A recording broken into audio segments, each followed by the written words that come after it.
দেলোয়ার ভাইকে পিটাইয়া পিটাইয়া সব শেষ করছে। এরপরে আরেকজন লোকে কয় যে যা পিটাইছে লোকটা কিন্তু ভালো, লোকটা কিন্তু ভালো। আমাদেরকে পিটাইয়ে হুইল চেয়ারে বসায় রাখছে। ওখানে অন্তত 50 জন আসামির মধ্য থেকে যে নতুন দায়িত্বে আসছে আইসে বলতো যে ডক্টর শফিকুল ইসলাম মাসুদ স্যারকে একটু হাত জাগান। আমি বললাম পিটাইয়ে শোয়াইয়া হুইল চেয়ারে বসায় রাখছে না, কেন স্যার ডাকেন, ঘটনা কয় উপর থেকে নির্দেশ আছে আপনার যেন কোনো অসম্মান না হয়। আমি বললাম এটা তো আর একটা অত্যাচার, যে পিটাই হুইল চেয়ারে বসাই রেখে এখন কি ডাকতেছে স্যার ডাকতে। আবার খাবার সময় ওখানকার বলা হয় যে ডিবির মাইরও ভালো, মিন্টু রোডের মাইরও ভালো, খাওয়া ভালো। আমি ওই ৬৭ দিনে এটা আবার বলি আপনাদের আল্লাহ নেয়ামত, ওই যে ইব্রাহিম আলাইহিস সালাম যেমন বলছিলেন না যে আমার ওই ৪১ দিন বা আমার ওই 40 দিন যে আগুনে তারা আমারে ফালাই রাখছিল, ওইটা ছিল গোটা জীবনের মধ্যে আমার সবচেয়ে আরামের দিন। সুবহানাল্লাহ। আপনাদের কাছে হয়তো আমাদের রিমান্ডের চিত্র কষ্ট পেয়েছেন, আমরাও যে একবারে কষ্ট পাই না তা না, কিন্তু সব দিক বিবেচনা করলে আমাকে যদি জিজ্ঞেস করা হয়, দেলোয়ার ভাইকে জিজ্ঞেস করেন, উনি কালকে না পরশু একটা আলোচনায় বলেছেন আমাদের যে ওই ৬৭ দিন রিমান্ডের আমার জীবনের সবচেয়ে সম্মান, মর্যাদা, আনন্দের এবং তৃপ্তির দিন ছিল। কারণ ওখানে লোকেরা বলতো যে মাসুদ ভাই আপনারা কারা, আপনি কে, আপনি তো এখানে খাবার একদিনও খান। আমি ৬৭ দিনের 3 বেলার 1 বেলার খাবার আমি ওখানকার খাবার খাই নাই। কোনো না কোনো ভাবে পুলিশ জিজ্ঞেস করতো যে ভাই আপনাদের খাবার কোত্থেকে আসে। আমি বললাম এটা তো আপনারা না জানবে। কয় স্যার আমরাও জানি না, আমাদেরকে এক জায়গা থেকে দেওয়া হয়, এটা আপনাদেরকে আমি দিতে বাধ্য, আমার তো কিছু করার নাই।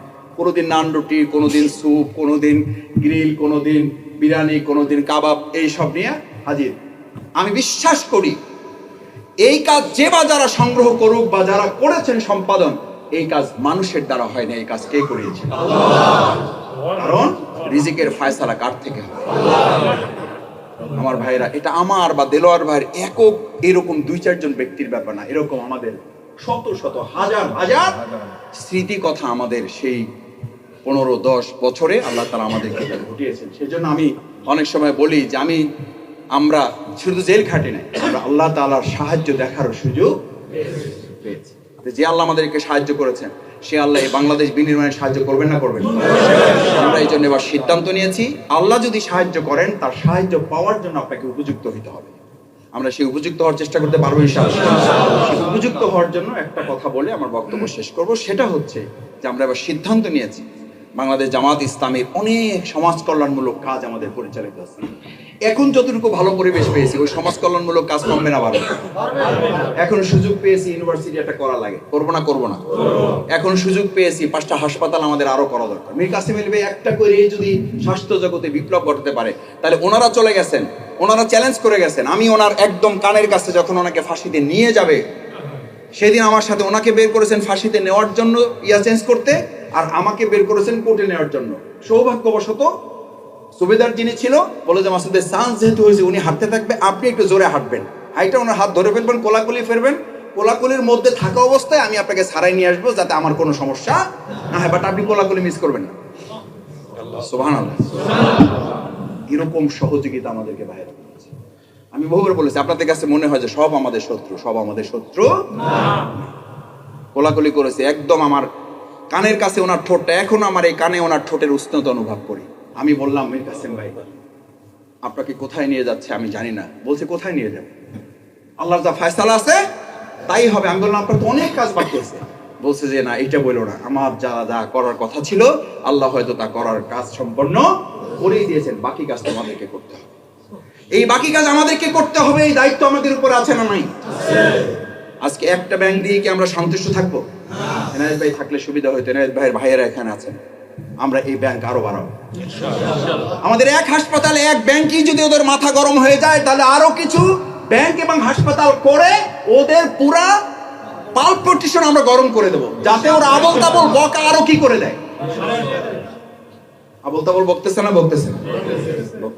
এই জন্য বাংলায় আছে, রেগে গেলেন তো তাদের সাথে আমাদের যুদ্ধ করে হাঁটতে হবে না, তারা রেগে গিয়েই হেরে যাবে, এবং আমরা ভালো কাজের মধ্য দিয়েই তাদের সাথে আমরা মোকাবেলা করব ইনশাআল্লাহ। সেজন্য আমরা হাসপাতাল করব ইনশাআল্লাহ, বিশ্ববিদ্যালয় করব ইনশাআল্লাহ, বুঝেন? কিন্তু যদি করা লাগে তাহলে মাসলা আর জিজ্ঞেস করেন না যে ভাই আমাদের যাকাতের টাকা কই দেব, সোজা মাসলা জিজ্ঞেস করেন না। মাসলা একটা, 8টা খাতের মধ্যে একটা খাতের নাম হলো ফি সাবিলিল্লাহ।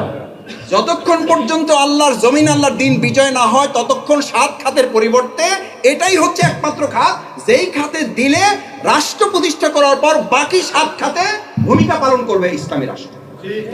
আর তার আগ পর্যন্ত আপনি 7 খাতে দিতে থাকবেন, ফিসাবিলিল্লাহ দিবেন না, দিতেই থাকবেন, আর গ্রহিতা কমতে থাকবে।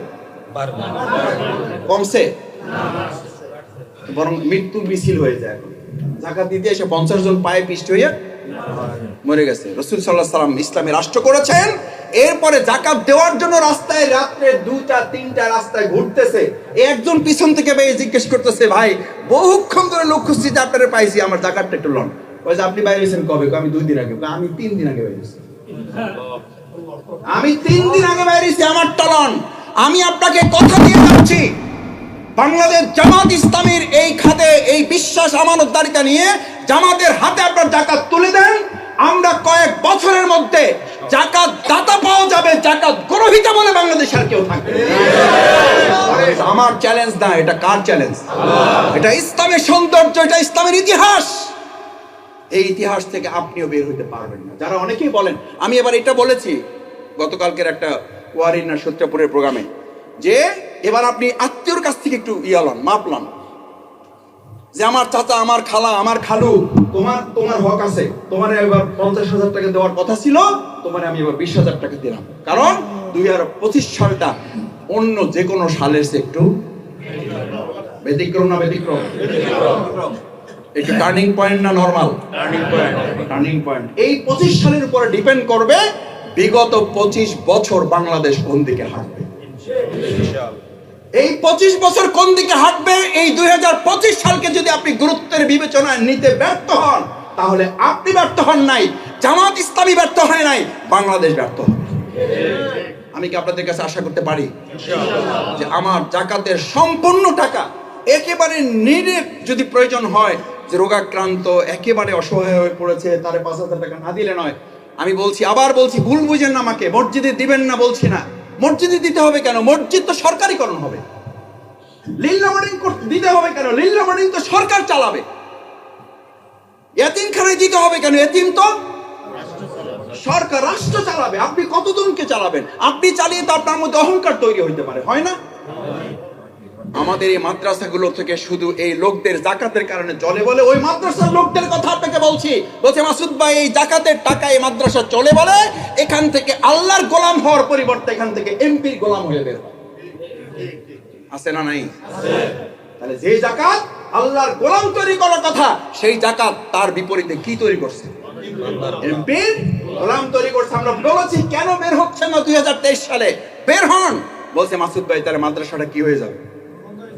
বলছে আপনারা নিজেরাই বলেছে, বলছে আপনারা তো ব্যাংক রেখে আপনারা বের হতে পারছেন, ব্যাংক ছেড়ে দিচ্ছেন। বলছে হ্যাঁ ছেড়ে দিচ্ছি, কারণ এই ব্যাংক তো আমাদের না, ব্যাংক কার হাতে? আল্লাহ চাইলে আবার আমাদের হাতে দেবেন। ইউনিভার্সিটি রেখে আমরা চলে আসছি। আল্লাহ বর্ষা, আপনি আল্লাহর জন্য চলেন, গোটা দুনিয়া আল্লাহ আপনার হাতে তুলে দেবেন। পারবেন ইনশাআল্লাহ। সেই প্রত্যাশা ব্যক্ত করে আবারও সবাইকে ধন্যবাদ, কৃতজ্ঞতা জানিয়ে কেউ কষ্ট পেয়ে থাকলে আল্লাহর রাস্তায় আপনারা ক্ষমা সুন্দর দৃষ্টিতে দেখবেন। এবং যে কথাগুলো আমাদের আলোচনা হয়েছে একদম শুরু থেকে এ পর্যন্ত, আমরা আবারও আমাদের এনায়েত ভাইয়ের নাতির জন্য দোয়া করি। আমরা জানি না ঠিক কি অবস্থায় আছে, আশা করি আল্লাহ তাআলা আজকের এই মজলিসের কারণে তাকে পূর্ণ সুস্থতা দান করবেন।